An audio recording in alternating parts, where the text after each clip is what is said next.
a Marcos capítulo 16, por favor. Marcos capítulo 16, es el último capítulo de este breve, pero bonito, intenso evangelio. Algunos dicen, la mayoría de los comentaristas dicen que este fue el primer evangelio que se escribió.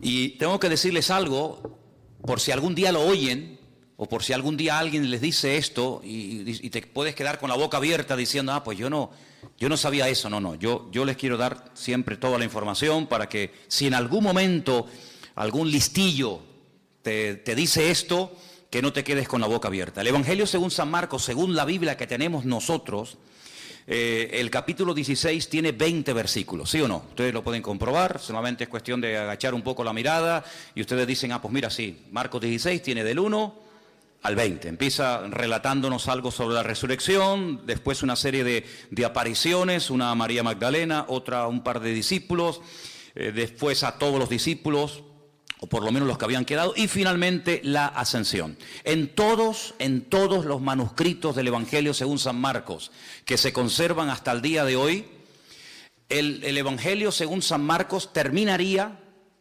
escrito por Marcos en el versículo 8. Es decir, que el último versículo del Evangelio según San Marcos diría, y ellas se fueron huyendo del sepulcro porque les había tomado temblor y espanto, ni decían nada a nadie porque tenían miedo. Punto. Y ahí termina el Evangelio. Lo que a continuación se relata no fue escrito por el evangelista Marcos, fue escrito por una persona que no se sabe. Es como una especie de conclusión. ¿Por qué Marcos no escribió desde el versículo 9 hasta el 20? Es decir, esos últimos 12 versículos.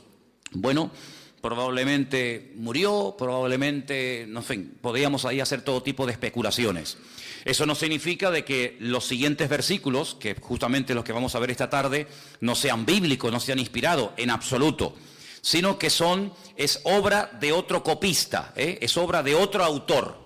El estilo, en castellano no se aprecia mucho, pero en el idioma original se aprecia que el estilo, el lenguaje, desde el capítulo 1, verso 1, hasta el versículo que les acabo de comentar, 16:8, es uno, y a partir del versículo 9 hasta el final es como si fuera otra persona el que escribió el resto del Evangelio. Y es que efectivamente fue así, fue otra persona, no Marcos, sino otro escritor el que escribió, repito, desde el versículo 9 hasta el versículo 20. No es algo que cree ningún problema, sino simplemente a modo de información, por si algún día alguien se lo comenta, pues dice, no, si yo la sabía, no me estás descubriendo nada nuevo, ya eso ya lo sabíamos nosotros porque ya lo hemos oído en la iglesia. Muy bien, entonces, si empezamos desde el versículo 9, vamos a encontrar que la primera persona que vio a Cristo resucitado no fue un hombre, no fue un discípulo, no fue un religioso, sino fue una mujer. Como yo siempre he dicho, y es lo que creemos y siempre lo seguiremos creyendo porque es así, en la Biblia no hay casualidades, en la Biblia no hay errores, nada sobra, nada falta, todo tiene una razón de ser. Incluso textos, cosas, historias, parábolas, etcétera, que leas y que no entiendas, bueno, el que no lo entienda no significa de que no sea de Dios. Todo siempre tiene una razón de ser. Colores, animales, números, lugares, nombres, etcétera, etcétera. Todo tiene una razón de ser. ¿Por qué el Señor no decidió cuando resucitó, por ejemplo, aparecérsele a la primera persona que fuera un hombre, digamos Juan, el discípulo amado, la persona que más cerca vivió del Señor? Lo podía haber hecho, ¿sí o no? Pero no lo hizo así. O a Pedro, o a Tomás, o a un grupo de discípulos. ¿Por qué a una mujer? Bueno, en aquellos tiempos y durante muchos siglos, el testimonio de una mujer no tenía ningún valor. Ninguno. Cuando se hacía un juicio, si se llamaban a mujeres como testigos, el testimonio de las mujeres en juicio no tenía ninguna credibilidad. No se aceptaba el testimonio de una mujer. Tal vez por eso el Señor dijo, bueno, eso es lo que ustedes dicen. Esas son vuestras tradiciones. Esas son vuestras costumbres y vuestros prejuicios humanos. Pero yo lo voy a hacer al revés de como ustedes lo harían. Porque muchas veces nos creemos en posesión de la verdad. Y muchas veces creemos que incluso hasta parte de nuestras costumbres y parte de nuestra cultura y la forma como adoramos y la forma como hablamos y la forma como vivimos, todo lo que decimos, hacemos está bien y es correcto. Y eso es lo que creían también los judíos de la época, que el testimonio de una mujer no valía nada, en absoluto. Y precisamente el Señor a quien primeramente se le presenta es a una mujer. Teniendo este dato en cuenta, teniendo esta información en cuenta, ahora ustedes pueden entender, en el versículo 10 dice, yendo ella, lo hizo saber a los que habían estado con él, que estaban tristes y llorando. Esta mujer viene con la buena nueva, la primera persona en la historia de la humanidad que predicó el mensaje de la resurrección de Cristo. No fue un hombre, fue una mujer, fue María Magdalena, que dice el versículo anterior, de la cual el Señor había expulsado 7 demonios. En ninguna parte de los evangelios nos dice la Biblia que María Magdalena, como a veces yo he escuchado, era una prostituta. Eso no dice la Biblia, eso no lo dice. Lo que sí dice la Biblia es que tenía serios, gravísimos problemas de tipo espiritual, concretamente 7 demonios. Y a todos el Señor los expulsó. Luego, cuando esta mujer no solamente es liberada, no solamente cambió su vida antes de la crucifixión, sino que ahora encima lo ve resucitado, sale corriendo porque sabe que sus discípulos lo están pasando mal. Dice aquí el versículo 10 que estaban tristes, evidentemente. No era para estar tirando cohetes, no era para estar saltando de alegría. Habían matado a aquel que ellos habían creído que era el verdadero Mesías. Y según ellos, se equivocaron. Tantos años, tantos milagros, tantas maravillas, tantas cosas que hicieron y viajaron y escucharon y vieron, aparentemente no sirvieron para nada. Se volvieron a equivocar otra vez. Y ahora hay que volver a casa. Ahora hay que recoger velas, amigo. Ahora hay que volver a Galilea, ahora hay que volver otra vez a la pesca, ahora hay que volver marcha atrás. Y cuando lleguen al pueblo en Capernaum o en Tiberiades, como muchos de ellos vivían, muchos se reirán diciendo, ves, lo sabíamos que se habían equivocado, que ese hombre sí tenía un carisma tremendo, pero que no era el verdadero Mesías. Y por eso estaban tristes y llorando, porque para ellos había sido una desilusión haber dejado todo para seguir al maestro y ahora resulta que el maestro está muerto. Pero en medio de este dolor, en medio de esta tristeza, una mujer llega y le dice, no, tranquilos, no pasa nada. Ha resucitado, lo he visto, he estado con él. Pero ahora pueden entender por qué dice que ellos oyeron que vivía, que ella lo había visto, pero dice, no la creyeron. ¿Por qué? Porque ellos tenían en su mente que, por muy verdad que fuera, jamás un judío aceptaría el testimonio de una mujer. Y además, no tenía otro testigo que pudiera corroborar su versión, sino que encima era una sola y encima mujer. Por lo tanto, lo que decía no servía para nada. Seguían en su tristeza, seguían en su desánimo, en su depresión. Y aunque el Señor ya estaba vivo, ellos seguían sufriendo por algo que ya había desaparecido, por un problema que no existía. Pero cuando creemos en una mentira, la mentira nos esclaviza y la mentira nos impide gozarnos en el Señor. El Señor estaba vivo, ya el diablo había sido derrotado, ya había ido a la presencia del Padre, ya se había presentado con sus manos ensangrentadas, ya el precio del pecado estaba comprado, anulado. Pero sin embargo ellos seguían sufriendo por algo que no tenía ningún sentido, seguir sufriendo y seguir llorando. Entonces el Señor dice, muy bien, no habéis creído al testimonio de una mujer porque vuestros prejuicios son tan tremendos que os impiden aceptar el testimonio de María Magdalena cuando es una de las mujeres más fieles que ha tenido el Señor durante su ministerio. Muy bien, vamos a hacerlo de una manera diferente, a ver si ahora creéis y aceptáis el testimonio. Versículo 12. Pero después se apareció en otra forma a 2, ya no a 1, sino a 2, no 2 mujeres, sino a 2 de ellos. ¿No vais a hacer caso a las mujeres? Muy bien, ahora voy a tomar a 2 de ustedes, hombres, y si no creéis a uno, tenéis que creer al otro. Ellos iban caminando, yendo por el camino, en otra parte dice que iban por un camino llamado Emaús.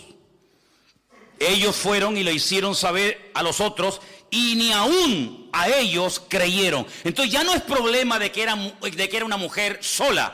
Ya no es problema de que son solamente 2 hombres. Es problema de que no queréis creer. Ya no es problema de que no, es que nos habló una mujer y nosotros no podemos aceptar el testimonio de una mujer. No. Tu problema no es ese. Tu problema es que tú te niegas a cambiar. Tu problema es que tú no aceptas ni mujeres ni hombres, aunque sean 1000 los que vengan a dar testimonio. Ustedes se han cerrado en banda y ustedes bajo ningún concepto van a aceptar el testimonio de nadie. Fíjate hasta qué punto estaban endurecidos, que ahora lo vamos a ver, que en una ocasión uno de sus discípulos, no uno de la calle, no un enemigo del Señor que los tenía, sino uno de ellos dijo: hasta que no lo vea, hasta que no lo toque, no voy a creer. Así que a mí me podéis dar testimonios, a mí me podéis dar estudios, a mí me podéis dar todas las palabras que queráis, hasta que yo no toque, hasta que yo no meta mi dedo en su costado y vea sus heridas y yo lo vea, yo no voy a creer. Ahora pueden entender en el versículo 14, cuando dice finalmente. No habéis aceptado el testimonio de María Magdalena porque decís que es mujer. Bien. Tampoco habéis aceptado el testimonio de 2 de vosotros. Muy bien. Finalmente se apareció a los 11. A los 11 mismos. Se apareció a los 11 mismos estando ellos sentados a la mesa. Y ahora viene el reproche. Les reprochó su incredulidad y su dureza de corazón. Otra versión dice: les echó en cara semejante actitud. Si creen ustedes que una actitud de desobediencia o de incredulidad pasa desapercibida ante los ojos del Señor, nada más lejos de la realidad. Dudar de las palabras, dudar de lo que Dios ha dicho, cuestionar su resurrección. Dice que les reprochó su dureza de corazón y su incredulidad. Ahora vuelvo a repetir. No estamos hablando de escribas y fariseos incrédulos que siempre estaban buscándole las 4 patas al gato y tratando de desprestigiar y de desacreditar al Señor o a sus discípulos o a sus milagros. Incluso a veces veían milagros y decían: bueno, esto lo hizo el príncipe de las tinieblas, Belcebú. Es que está loco, es que esto y es que aquello. No, cuidado. Estamos hablando de discípulos, de personas que ya saben de qué va el mensaje del Señor. Personas que lo han visto, que han comido con Él, que han viajado con Él, que lo conocen íntima y privadamente, que todavía en esos hombres todavía quede vestigios y restos de incredulidad y de dureza de corazón. Es algo increíble, es algo increíble. Todavía después de 3 años tenéis estos problemas. Bueno, lamentablemente a veces la gente del mundo tiene como más apertura y son más crédulos para ciertas cosas que algunos que se llaman creyentes, que dicen: bueno, ya será menos. El Señor les reprocha su corazón, como diciendo: esto no lo voy a pasar por alto. Ahora, el pasaje que vamos a leer nuevamente desde el 14 hasta el 18 es un pasaje muy interesante porque son las últimas palabras del Señor Jesucristo. Y cuando las volvamos a leer, yo les voy a hacer una pregunta y tenéis que ser sinceros a la hora de responder. Y dicen así, versículo 15, les dijo: id por todo el mundo y predicad el evangelio a toda criatura. Jamás Dios había dicho dado este mensaje, este mandamiento a ningún hombre. Al único profeta que le dijo: sal de tu tierra y vete a otro país, a otra cultura, a otra nación a predicar, fue al profeta Jonás, y todas las pegas que puso ya las conocemos. Ahora el Señor abre el abanico, dice: no, ya se acabó eso de predicar solamente en Israel y solamente a los judíos, o bien en el norte, o bien en el sur, o bien en una tribu, o bien en otra tribu. Ya eso se acabó. Ahora es a toda criatura y a todas las naciones de la tierra. Algo que para nosotros aparentemente es tan normal, para ellos era un escándalo. Porque ellos tenían metido hasta en el tuétano de sus huesos que a nadie más el Señor les iba a hablar y a bendecir como a ellos, porque ellos eran, como lo dice la Escritura, su especial tesoro. Y eso de compartir las bendiciones con gentiles, con paganos, con idólatras, ni se les pasaba por la cabeza. Pero ahora el Señor les dice: tenéis que ir por todas las naciones de la tierra predicando el evangelio. El que creyere y fuere bautizado será salvo, mas el que no creyere será condenado. Y ahora viene algo muy interesante a partir del versículo 17 y 18 que dice: y estas señales, no dice señales seguirán, porque claro, se dice señales y no especifica qué tipo de señales. Tendríamos que aceptar todo tipo de señales como de parte del Señor. Y para que no caigamos en el error de abrirnos a todo, ni cerrarnos a todo, el Señor dice estas señales, como diciendo, no son todo tipo de señales. Alguien dijo en una ocasión, bueno hermano, pero el Señor dijo en una ocasión que señales o cosas más grandes que el Señor haríamos. Sí, en cantidad, pero no en diversidad. Jamás le vamos a ganar al Señor absolutamente en nada. Lo que Él no hizo, tampoco te va a permitir a ti la oportunidad de poder hacerlo tú. Porque sería hacer cosas que Él no hizo, y repito, nunca le vamos a ganar al Señor absolutamente en nada. Claro, serán señales mucho más grandes, serán señales en diferentes naciones y países, pero estas señales, las que yo les voy a nombrar a continuación. Primero, en mi nombre echarán fuera demonios. Segundo, hablarán nuevas lenguas. Tercero, tomarán en las manos serpientes y si bebieren cosa mortífera no les hará daño. Cuarta, sobre los enfermos pondrán sus manos y sanarán. Estas son las 4 señales que abarcan lo natural, lo espiritual, lo físico, etcétera, que el Señor dice que seguirán a los que creen, no los que creen seguirán a las señales, que es muy diferente. Las señales siguen a los que creen, no los que creen siguen a las señales, porque al único que tenemos que seguir es al Señor y no las señales que hace el Señor. ¿Cuántos dicen amén? Bien. La pregunta que yo les quiero hacer ahora, después de leer estas 4 señales y de leer estos versículos, es ¿cuántos aceptan? ¿Cuántos creen en esto que hemos leído en esta tarde? ¿Todo? Si aceptamos todo el pasaje, quiere decir que aceptamos lo que dice cada versículo con cada palabra y con cada cosa que nos dice y en cada una de las señales. ¿Ustedes creen que hoy en día se puede echar fuera demonios? ¿Estáis convencidos de ello? ¿Cuántos has echado tú?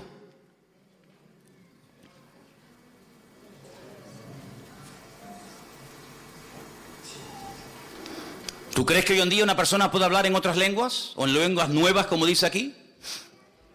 Entonces, ¿por qué no hablas tú nuevas lenguas?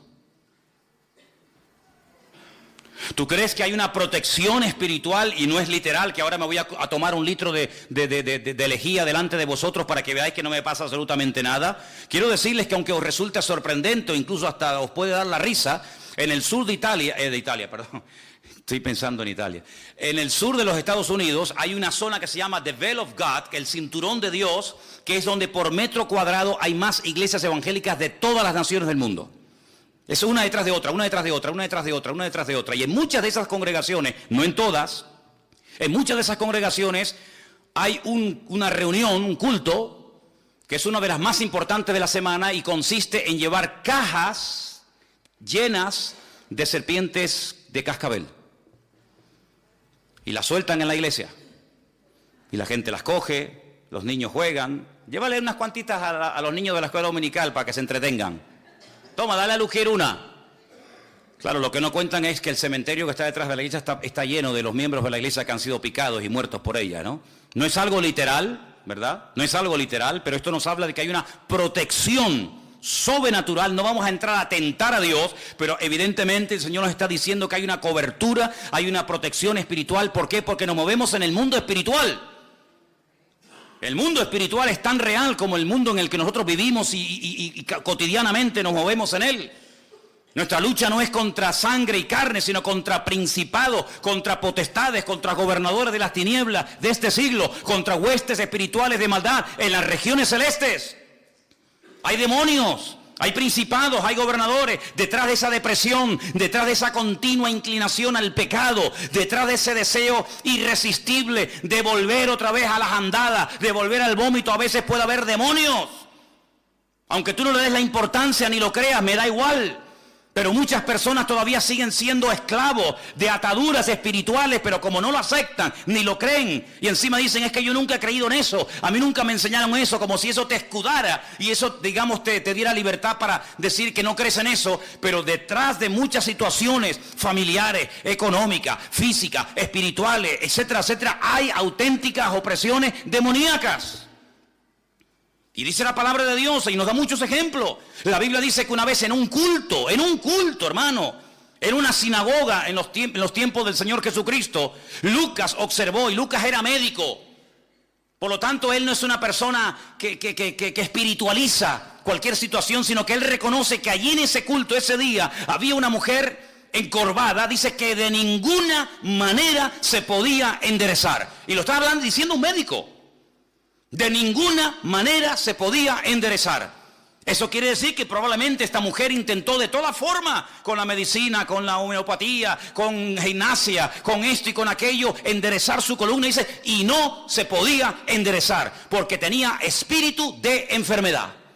Eso yo no lo he escrito, eso está en la Biblia. Y hasta que el Señor no la desató, no habla de una liberación, que es otra cosa, sino hasta que no la desató, la mujer no se podía enderezar. Iba al culto, escuchaba la palabra, alababa al Señor, ofrendaba, diezmaba, lo que tú quieras, pero no se podía enderezar hasta que el Señor puso las manos sobre ella y le dijo aquella famosa frase de: mujer, quedas libre de tu enfermedad. Y dice que al instante se enderezó y comenzó a glorificar a Dios.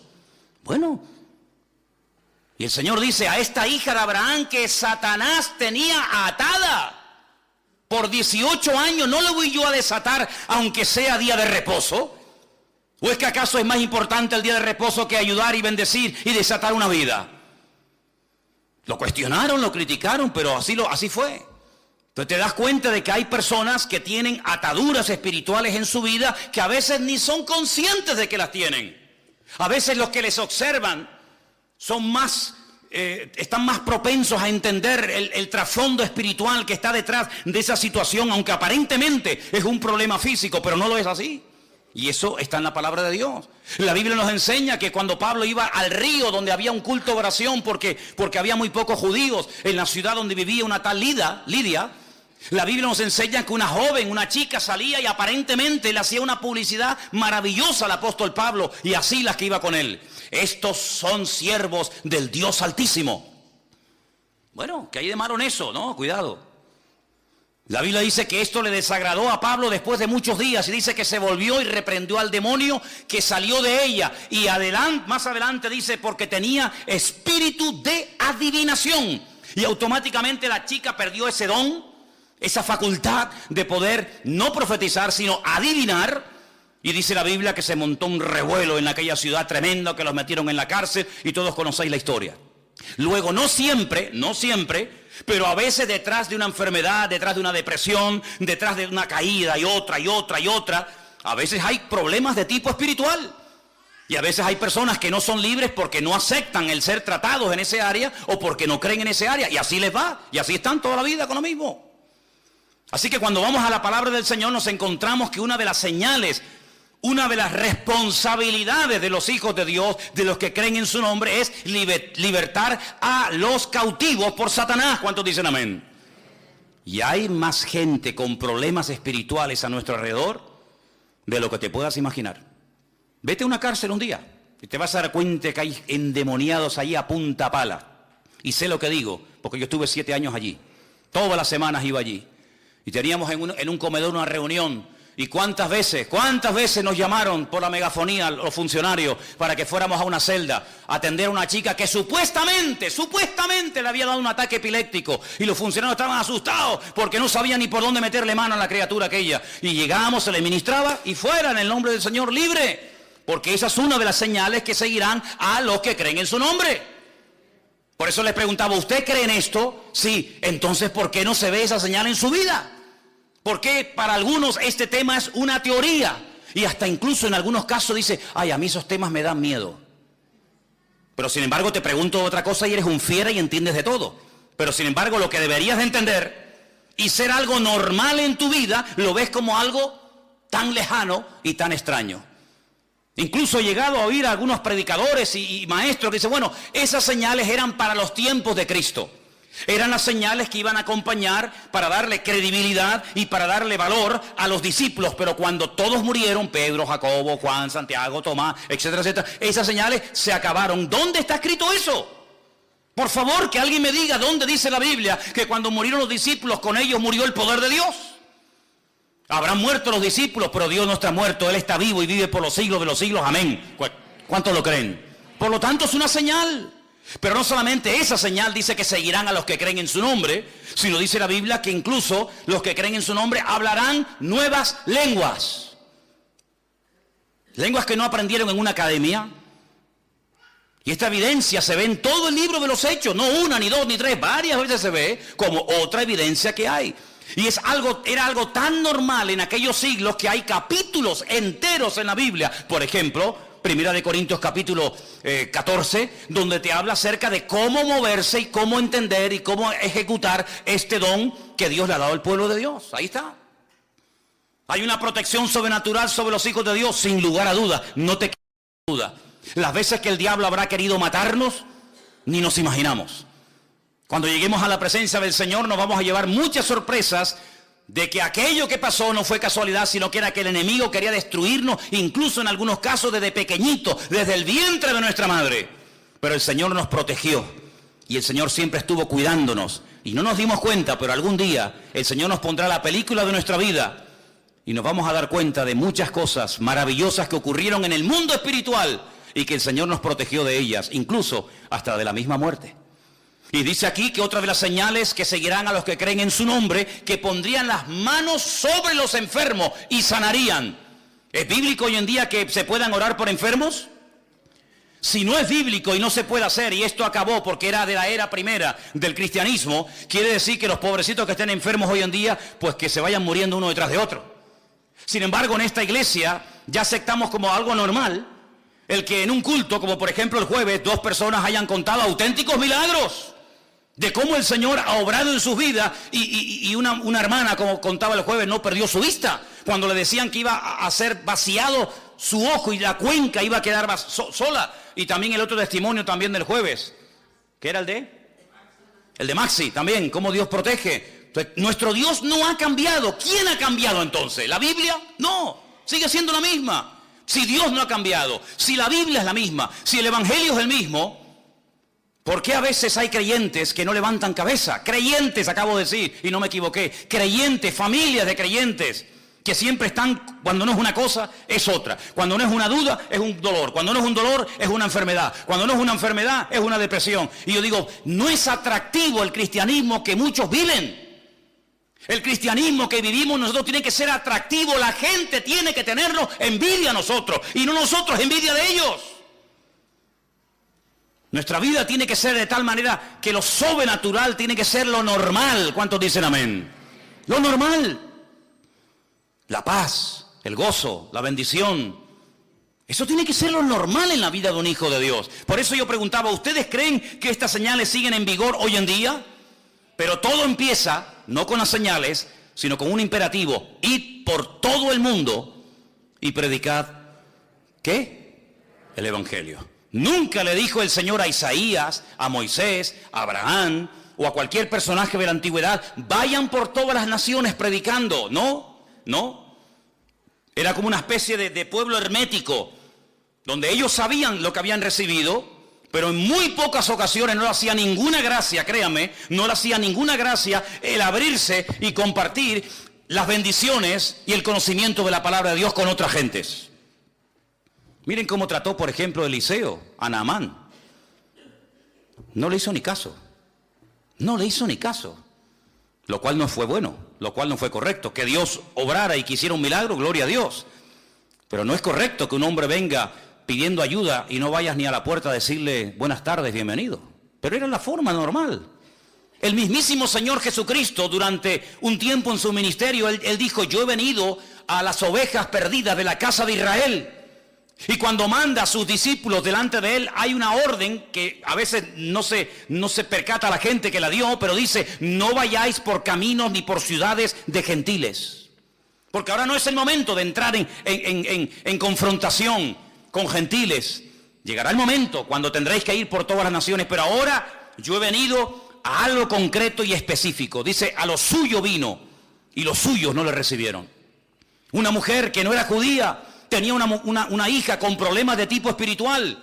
Ella sabía que su religión iba a ser inútil la ayuda. Y ella insistía. Y el Señor se le queda mirando y le dice, oye, no está bien que yo coja un pan y se lo dé a un perro. ¿Cómo? ¿Qué le acabas de llamar? ¿Perro? ¿Sí? Si no está bien que yo coja el pan de los hijos y se lo dé a una perra. Y la mujer dijo, sí, tienes razón. No es normal que se coja un pan, un plato de comida que es para los hijos y se le dé a los perros. pero también los perros tenemos derecho a comer, aunque sea una migaja. No se ofende porque para ella era normal el trato de desprecio, el trato de rechazo. No era el momento para entrar en territorio gentil, eso sería para otro momento de la historia.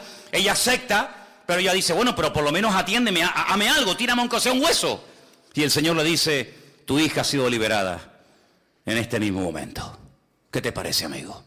Cuando él se va a tierra de los Gadarenos, tierra que no pertenecía al pueblo de Israel, y allí lo expulsan, allí lo echan, porque dice la Biblia que él echó fuera demonios de la vida de un hombre llamado el endemoniado Gadareno, y aquella piara de cerdos se precipitó en el mar de Galilea. La Biblia dice que salieron los habitantes y le dijeron, vete de aquí, fuera, si no llevas ni 5 minutos ya se han muerto 2000 cerdos, este hombre lo tenemos aquí un día entero y nos destruye el pueblo, vete de aquí. El Señor no discutió, el Señor no dijo, no, yo de aquí no me voy, sino el Señor dijo, muy bien, yo me voy, pero tú que estás empeñado en venir detrás de mí y en ser un discípulo mío, no te lo voy a permitir, sino quédate aquí y vete por las calles, vete por la ciudad de los Gadarenos y cuéntale cuán grandes cosas ha hecho el Señor contigo.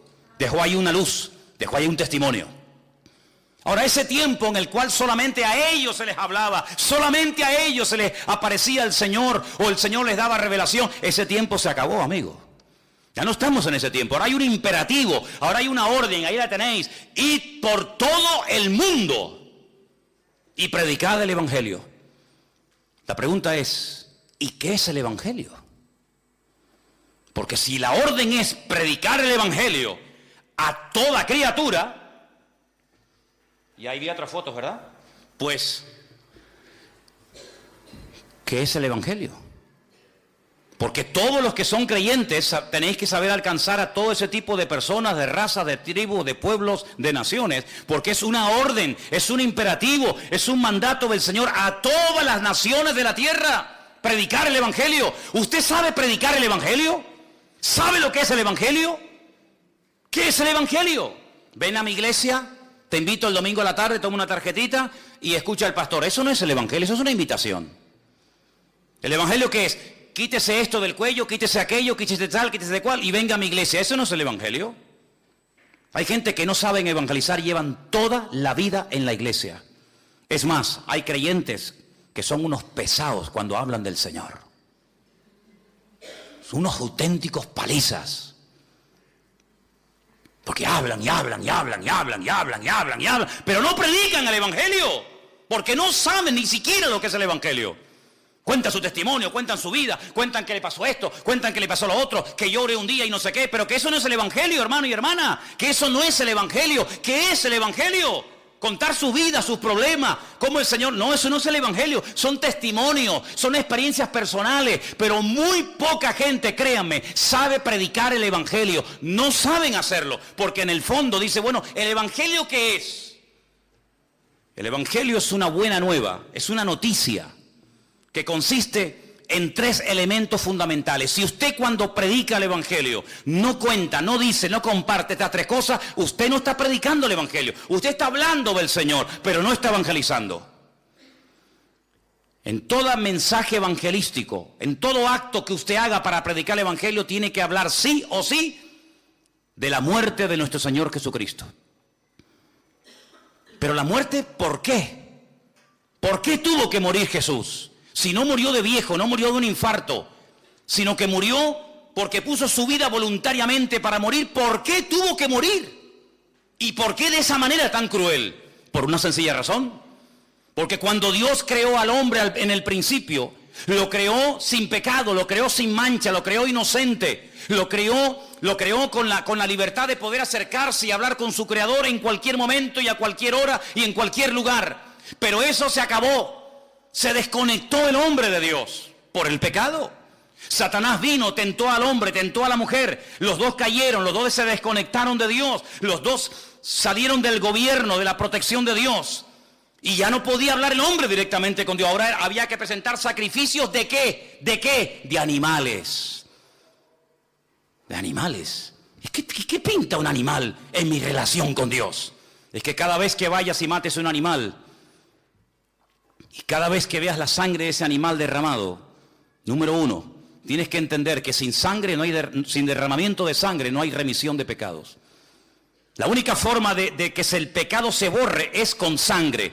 Pero si los animales no borran el pecado, ¿para qué derramar sangre de animales? Es como una pérdida de tiempo, no. Es simplemente una preparación para que cuando se derrame su sangre, que es la única que puede perdonar nuestros pecados, la sangre de Cristo, estéis preparados y sepáis de qué va el tema. Segundo, cuando sacrifiquen un animal, quiero que entiendan que tu parte animal, tu parte carnal es la que ha salido a flote y te ha desconectado de la presencia de Dios. Te has comportado como una auténtica bestia, te has comportado como un animal, y ese pobrecito animal inocente, cordero, oveja o lo que sea, ese animal está cumpliendo un papel sustitutorio, está muriendo en tu lugar, pero no sirve de nada porque la sangre de los toros y de los machos cabríos no puede perdonar los pecados. Es simplemente prepararte psicológicamente, mentalmente, para que cuando se derrame, cuando se ejecute el verdadero sacrificio que es el de Cristo, el Cordero de Dios, que quita el pecado del mundo, lo entienda y no te quedes con la boca abierta diciendo, ¿y esto de qué va? Así que cuando hables a una persona del Señor y quieras predicarle el Evangelio, tienes que decirle, Cristo murió por tu culpa, por tus pecados, por los nuestros, por los de toda la humanidad. Es como si Cristo dijera, mira, tú y tú y tú, todos tenéis que morir, pero yo no quiero la muerte del impío, dice la Biblia. Yo quiero que todos se salven y que todos procedan al arrepentimiento. Pero ¿cómo hacemos? Si la paga del pecado es la muerte, ¿qué hacemos? ¿Los perdonamos y van a seguir pecando? No. Yo lo que voy a hacer es ocupar vuestro lugar.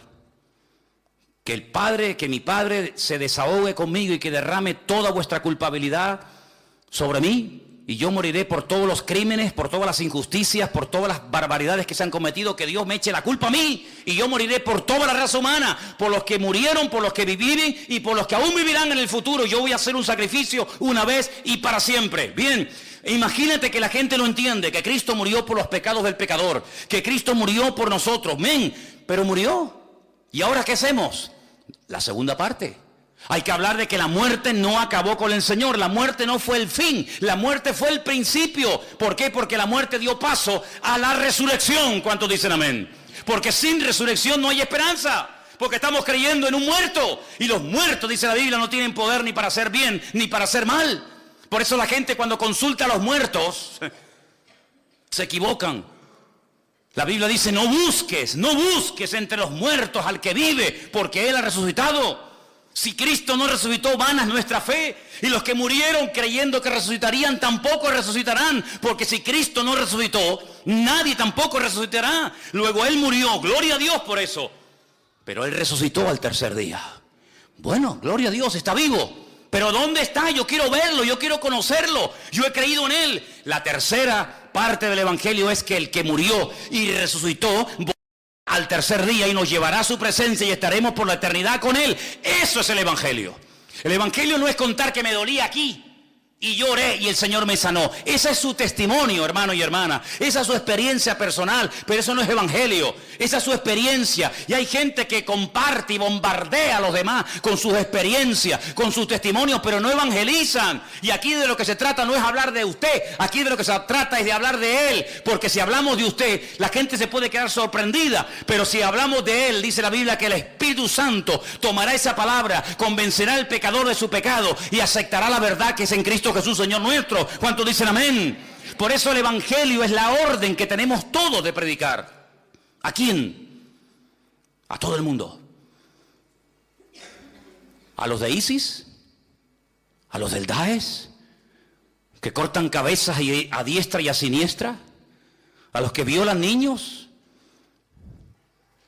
¿A ellos sí o no? Porque dice la Biblia, ¿cómo creerán si no hay quien les predique? A los caníbales, sí, hermanos, también fueron en otros tiempos predicadores y misioneros a Guinea, Papúa y a otras partes del mundo a predicarle a los caníbales, y muchos se convirtieron, y también hay que decirlo, muchos misioneros perdieron la vida. Y no sé si ustedes saben aquel caso famoso de aquellos misioneros que fueron a esas islas del Pacífico y fueron devorados por aquellos caníbales. Pero tiempo más tarde esos caníbales se convirtieron al Señor. Y los hijos de aquellos que habían sido asesinados volvieron a aquellas islas y bautizaron y se abrazaron con aquellos que se habían comido a sus padres y a sus antepasados. ¿Por qué? Porque el Evangelio tiene un poder transformador de tal manera que puede ser una persona que entendió el Evangelio y aceptó a Cristo. Las cosas viejas pasaron y aquí todo es hecho nuevo. El Evangelio tiene que cambiar nuestra forma de hablar, nuestra forma de pensar, nuestra forma de vivir, en algunos casos también hasta nuestra forma de vestir. El Evangelio es una revolución por dentro y por fuera. ¿Cuántos dicen amén? Dice la Biblia que el que dice que aceptó a Cristo, que entendió el Evangelio y sigue pecando, no ha entendido nada, porque el Evangelio es cambio total, absoluto y radical. Y algunos dicen, bueno, vamos cambiando poco a poco. ¿Quién se dejaría de envenenar poco a poco? El pecado no se puede dejar poco a poco, porque el pecado tiene un poder tan impresionante de destrucción. Es una atadura tan envolvente que como tú quieras dejar de fumar poco a poco, de drogarte poco a poco, de mentir poco a poco, de dejar de prostituirte poco a poco, jamás serás libre, porque el pecado no se puede dejar poco a poco. Hay que ser radical, pero es que no puedo. Gloria a Dios, ha llegado al punto preciso, amigo. Pero tengo una buena nueva que darte en esta tarde. Todo lo puedes en Cristo, que te fortalece. Es decir, si es verdad que dice la Biblia que todo lo puedo en Cristo que me fortalece, si es verdad las promesas del Señor, quiere decir que cuando yo sigo pecando y cayendo en lo mismo, no es porque yo sea una víctima, un pobre desgraciado, que no tengo poder y autoridad, no, sino es porque en el fondo de tu corazón tú no has interiorizado las verdades de aquel que te llamó de las tinieblas a su luz admirable, porque hay libertad total y plena en el nombre del Señor, y no tienes que vivir con temor, y si caigo otra vez, y si peco otra vez, ni se me pasa por la cabeza, porque en Cristo soy una nueva criatura, y Él me fortalece y me ayuda, y no soy ahora la víctima, ahora la víctima es a Él. El diablo me tiene temor a mí, el diablo es el que tiene que huir de mí. ¿Por qué? Porque mayor es el que está en mí que el que viene contra mí. Dale un aplauso al Señor y dile, gloria a Dios, soy vencedor en el nombre de Jesús.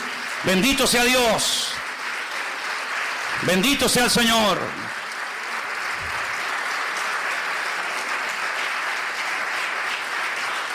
Amplía el radio de acción. Jerusalén, Samaria, Judea y hasta lo último de la tierra. Amplía el radio de acción. Amplía el radio de la audiencia. Ya no solamente a los judíos de Jerusalén, sino ahora es a todas las naciones de la tierra, a los romanos, a los griegos, a los cartagineses, a estos y aquellos. Así que amplía el campo, amplía la audiencia, amplía los requisitos, porque aquí también hay requisitos, ¿eh? En el Antiguo Testamento a nadie se le hablaba de convertirse. ¿Convertirse a qué? En el Antiguo Testamento se hacían prosélitos. ¿Qué es un prosélito? El que se convertía, el que dejaba sus ritos, el que dejaba su idolatría y se hacía judío. ¿Y cómo se hace una persona judía? ¿Cómo si yo quiero ser judío, cómo hago? Te tienes que circuncidar si eres hombre. Tienes que sumergirte en una pileta que se llama mikveh. Tienes que cambiarte el nombre. Y tienes que dejar tu antigua vida y comenzar a creer lo que dice la Torá, lo que dice la ley. Eso es lo que se hacía. Pero ahora cuando vamos al Nuevo Testamento nos encontramos que dice, primeramente ustedes tienen que creer. Y luego tienen que manifestar esa creencia en público. ¿Cómo? Bautizándote. En el nombre del Padre, del Hijo, del Espíritu Santo nos bautizamos. Como señal pública. ¿Cuándo? En la Biblia al momento, al instante. Y finalmente el Señor amplía el radio de señales. ¿Por qué? Porque si vas al Antiguo Testamento, te vas a encontrar que generalmente Dios utilizaba y hablaba y se manifestaba a través de un profeta. Da igual si fuera Samuel, Jeremías o quien fuera. Ahora, sobre toda criatura, Dios ha derramado su Espíritu.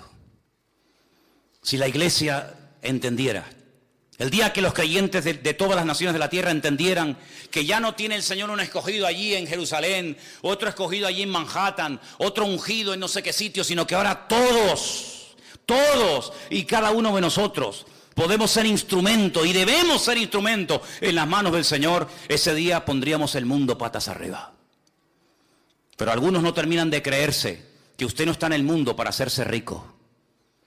Algunos no terminan de entender que no estamos en el mundo para vivir la gran vida y olvidarnos de que nuestra gran obligación y responsabilidad en el mundo es anunciar las virtudes de aquel que nos llamó de las tinieblas a su luz admirable.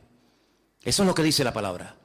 Y por eso dice que cuando hubo persecución en Jerusalén, los que fueron perseguidos salían y a todas partes donde iban, lo primero que hacían no era buscar la casa, no era buscar el trabajo, lo primero que hacían era predicar el Evangelio. Y claro, eran una explosión de poder de Dios por Samaria, por Judea, por Fenicia, por Roma, por todas partes de la tierra. De tal manera que el reino de Dios se expandía, no a través de 4 ungidos, no a través de 4 super predicadores, no a través de 4 mega iglesias, sino se compartía el evangelio a través de todos y de cada uno de los creyentes. Un diácono de la iglesia, por ejemplo, de Jerusalén, un tal Felipe, que era un diácono, uno que servía en las mesas, uno que ayudaba a la hora de compartir los alimentos, a la hora de la comida. Sí, un diácono, un hermano, sí, muy bien, pero que salió a Samaria y dice, bueno, ya no tengo pastor, ya no tengo iglesia, ya no tenemos culto, ¿y ahora qué hacemos? Pues vamos a hacer el culto nosotros. ¿Dónde? En la calle. Vamos a predicar la palabra, vamos a predicar el evangelio. Y dice que comenzaron la gente a ser liberada, enfermos sanados, gente cambiada por el poder de Dios. Llegó la noticia a Jerusalén. Mandan a Pedro y a Juan, oye, vayan para allá a ver qué pasa con este Felipe, que aquí el hombre era calladito, no hacía gran polvareda, no hacía mucho ruido, pero este hombre llegó allí, se puso las pilas y se convirtió de la noche a la mañana en Felipe el evangelista, predicando la palabra. Así eran como vivían los cristianos. Pero ¿cómo viven los cristianos hoy en día? Desde que se levantan hasta que se acuestan solamente piensan en una cosa: ¿cómo voy a pagar la luz? ¿Cómo voy a pagar los recibos de la casa? ¿Cómo voy a pagar el alquiler? ¿Cómo voy a pagar esto? Esas son las preocupaciones de los cristianos. Y ahora ha salido un móvil nuevo y un ordenador nuevo, y ahora ha salido un coche nuevo. Esas son las tonterías. Sin embargo, en aquellos tiempos había una obsesión. Sí, estaban obsesionados, no me he equivocado al decir esta palabra. Estaban obsesionados con una cosa: llevar a todo el mundo a los pies de Cristo. No tenían los medios que tenemos nosotros. Ay, si Pablo hubiera tenido Skype, si Pablo hubiera tenido Facebook, si Pablo hubiera tenido WhatsApp, madre mía, hubiera sido tremendo. Era el boca a boca. El tú a tú. Pero dice la Biblia que un día Pablo se sentó y dice, todo lo he llenado, desde Ilírico hasta Iconio, todo lo he llenado del evangelio. Y hasta después de muerto sigue hablando, porque dejó la palabra, las epístolas escritas, que siguen siendo de bendición para todos y para cada uno de nosotros. ¿No se desanimaba esta gente? ¿No se deprimían con persecuciones, con matanzas, con fieras de los circos romanos que los devoraban? Con mujeres crucificadas, con niños aserrados por la mitad. No se deprimían, no se desanimaban. Parece que no. El fuego de Dios se había metido en sus corazones de tal manera que desde que se levantaban hasta que se acostaban era así: a ver a quién le hablo, a ver a quién le hablo, a este, al otro. Pablo lo meten en la cárcel. Uy, peor todavía, ganó a toda la cárcel para Cristo. Dice que allá había un preso llamado Onésimo. Y ahí hay un juego de palabras, porque la palabra Onésimo significa útil. Pero él le escribe una carta y dice, pero tú ¿qué haces aquí?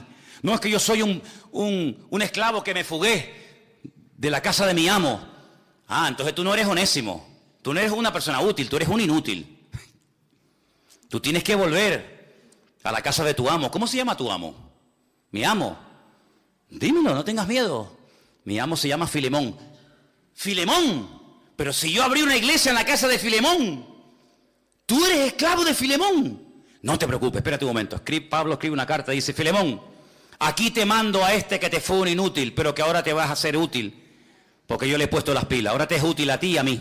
A mí me gustaría quedármelo aquí conmigo porque me viene bien, pero te lo voy a mandar porque tiene que dar la cara y arreglar los platos rotos que ha quebrado, los tiene que arreglar. Te pido por favor que lo recibas como si me recibieras a mí. Yo sé que tú lo vas a recibir porque me vas a hacer caso en todo lo que yo te digo y vas a hacer más de lo que yo te digo. Y una cosa, Filemón, si en algo te defraudó, ponlo a mi cuenta.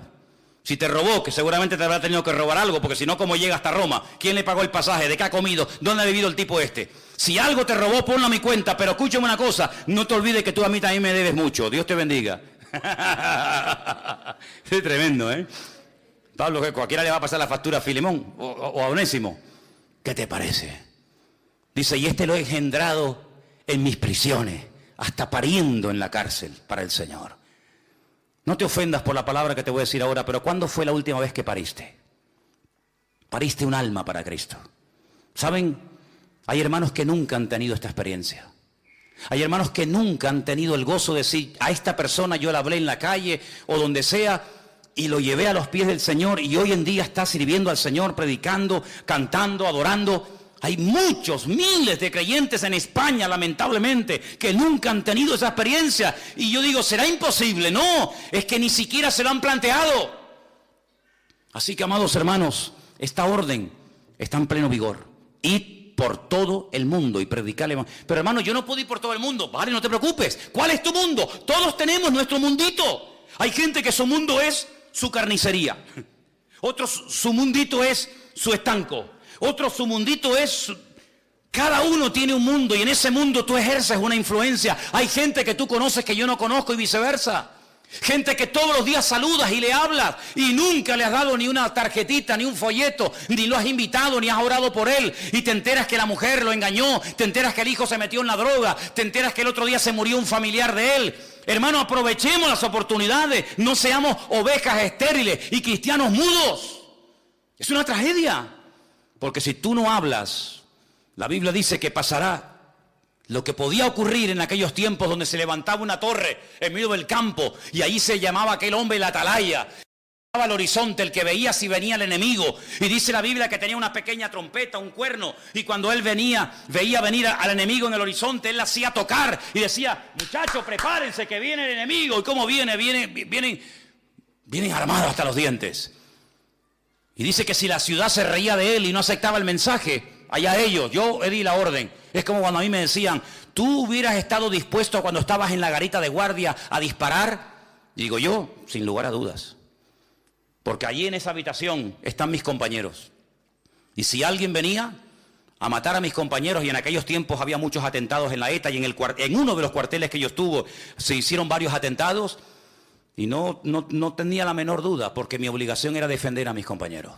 De hecho, una noche cuando me tocó entre 3:30, la tercera imaginaria, me tocó ir a revelar al que estaba en la garita. ¿Saben el famoso santo y seña, no? Garita, santo y seña. Me dice, digo, oye, ¿sabes el santo y seña? Yo digo una palabra, él tiene que decir otra o algo así, ¿no? Para que sepamos que él es mi amigo. Yo digo, perro viejo, y él me dice, guau. Si me dice, tararí que te vi. No, este no es de los nuestros, este es un enemigo. Yo le dije, Garita, santo y seña.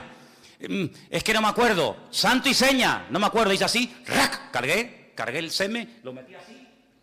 Le dije, o me lo das al amigo o te disparas bien. Se hizo todo encima el pobrecito. No, en serio, ¿eh? Y me dijo, caballo blanco. No sé lo que era. Digo, vale, amigo. Descargué.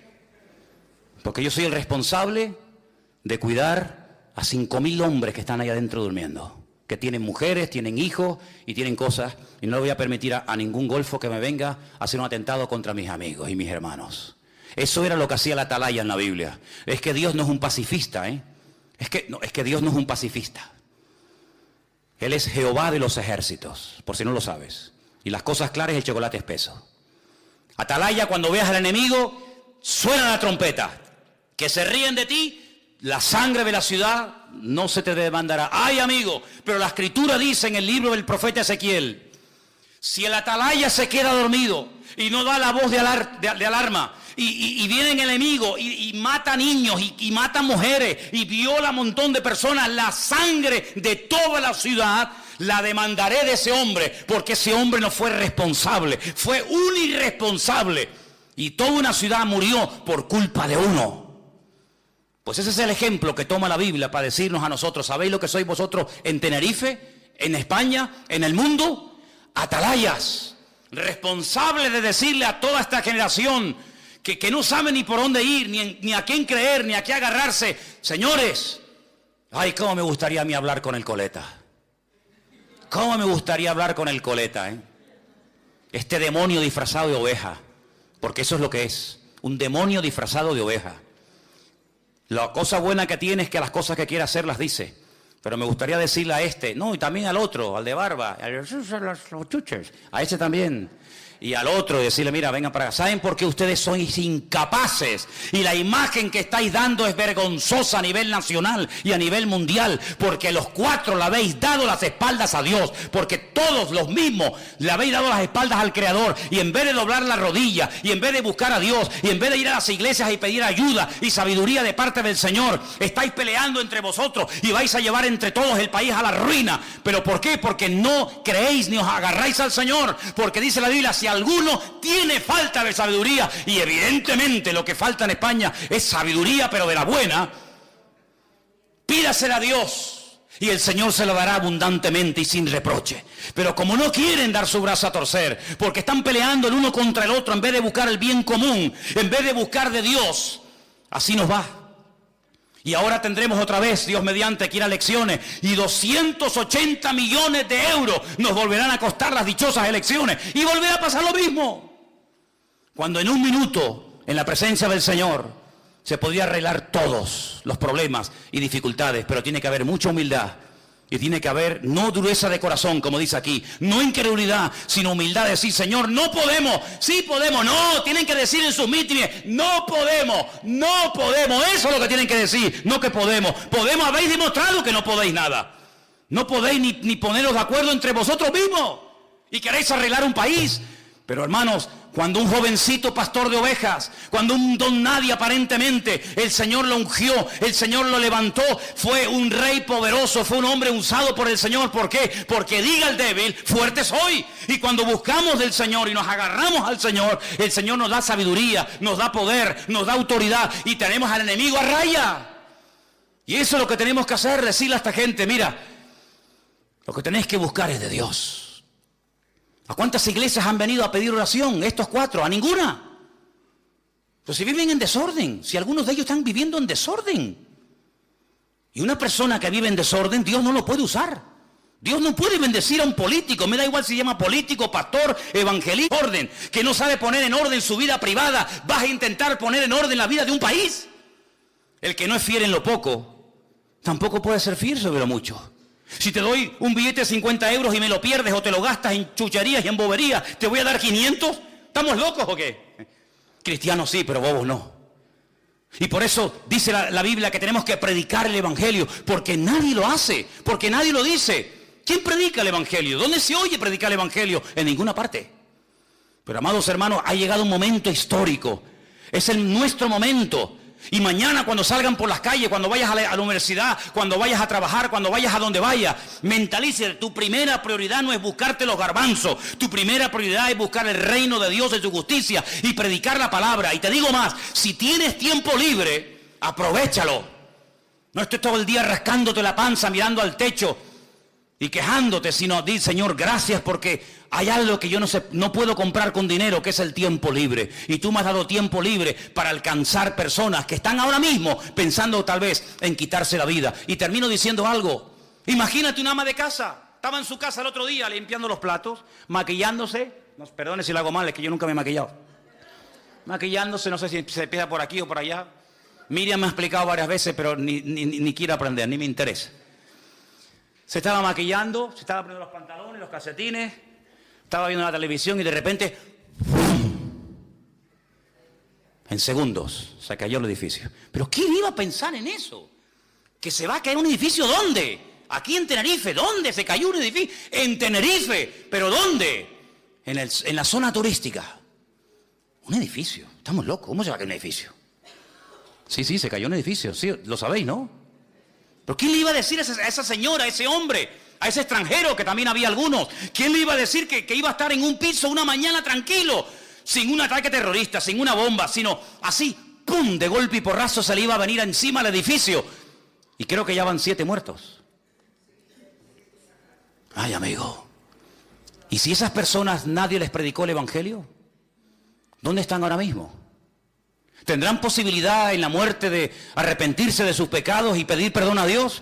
Pues yo sé que te gustaría, algunos dirían, hombre, no hay otra oportunidad, yo te tengo que decir lo que hay. No. Es decir, que la persona...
la vida, esta vida, para reconciliarse con Dios. No hay reencarnación, no hay segunda, tercera o cuarta oportunidad, no. Pero es que en el budismo, es que yo no soy budista, yo soy cristiano. Si te gusta más el budismo, pues ya sabes lo que tienes que hacer. Cada uno que se busque su camino. Pero la Biblia dice, está establecido por Dios que todos los hombres mueran una sola vez, y después de esto el juicio. Hebreos 9:27. Luego, si ahora no aprovecho mi oportunidad, si ahora me río, si ahora paso de todo, como en los días de Noé, amigo, nunca tendrás otra oportunidad para reconciliarte con Dios. Entonces quiere decir que puede ser que yo me esté todos los días rodeando y hablando con personas que Dios las puso en mi camino, y yo nunca me atreví a hablarles del Señor, y yo, como el atalaya del barrio, como el atalaya de la universidad, como el atalaya de ese trabajo, yo no le hablé, y esa persona puede ser que se condene eternamente por mi culpa, porque yo no le hablé del Señor. ¿Es esto así de crudo? Entonces esto es más serio de lo que yo pensaba. Es que el evangelio es muy serio. Es que el evangelio no es para señoritos. Los señoritos están en los cortijos en Andalucía y montan a caballo, tienen una garrocha, ¿verdad? Y van así. Y llevan a la señora atrás con las piernas así. Los señoritos sí, pero en las iglesias no hay señoritos. En las iglesias hay guerreros.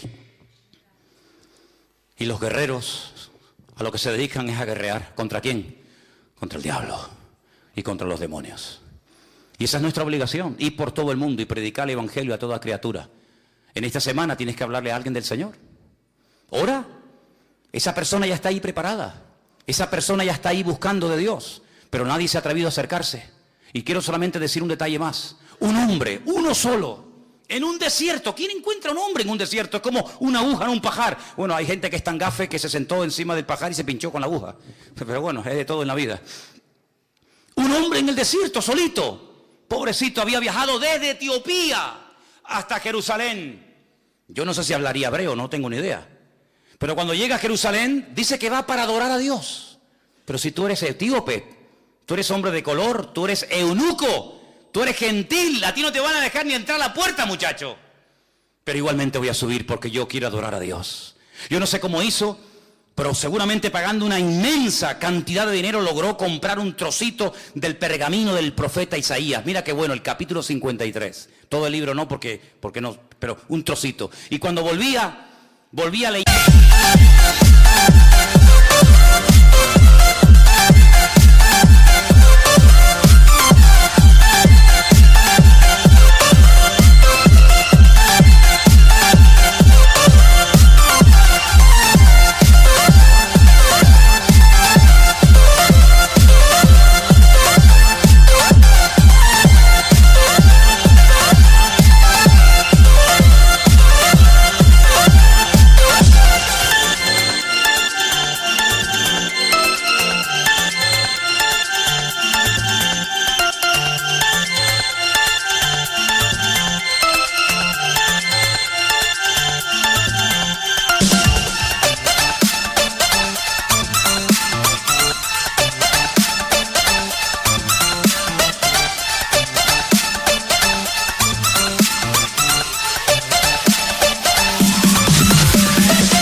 Yo no sé si es porque no entendía muy bien el hebreo o por lo que fuera.